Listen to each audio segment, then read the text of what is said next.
মধ্যনগরে দেশনেত্রী বেগম খালেদা জিয়ার দীর্ঘায়ু ও সুস্থতা কামনায় বিশাল দোয়া মাহফিল।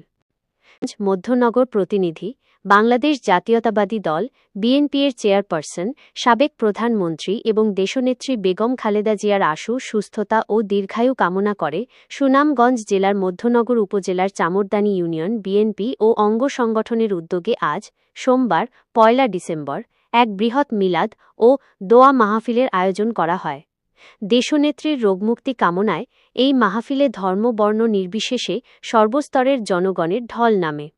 চামরদানি ইউনিয়নে আয়োজিত এই বিশেষ দোয়ার অনুষ্ঠানে স্থানীয় বিএনপি ও এর অঙ্গ সহযোগী সংগঠনের নেতাকর্মীদের পাশাপাশি এলাকার ধর্মপ্রাণ মানুষ ব্যাপক সংখ্যায় যোগ দেন।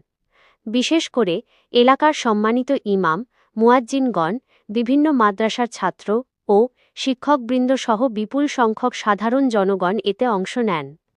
দোয়া মাহফিলে আগত সর্বস্তরের জনগণ একযোগে মহান আল্লাহর দরবারে বেগম খালেদা জিয়ার শারীরিক সুস্থতা এবং দেশের এই ক্রান্তিকালে তাঁর দ্রুত জনগণের মাঝে ফিরে আসার জন্য বিশেষ প্রার্থনা করেন। মিলাদ মাহফিলে ইউনিয়ন বিএনপি ও অঙ্গ সংগঠনের জ্যেষ্ঠ নেতৃবৃন্দ বক্তব্য রাখেন। তাঁরা বেগম খালেদা জিয়ার নিঃশর্ত মুক্তি এবং পূর্ণাঙ্গ সুস্থতার উপর গুরুত্বারোপ করেন। ইউনিয়ন বিএনপির এক নেতা বলেন, বেগম জিয়া কেবল একজন রাজনৈতিক নেত্রী নন, তিনি আমাদের গণতন্ত্র ও জাতীয়তাবাদের প্রতীক। বর্তমান কঠিন সময়ে তাঁর মতো আপসহীন নেতার দিক নির্দেশনা জাতির জন্য অপরিহার্য। আমরা দোয়া করি আল্লাহ যেন তাকে দ্রুত সুস্থ করে জনগণের কাছে ফিরিয়ে দেন।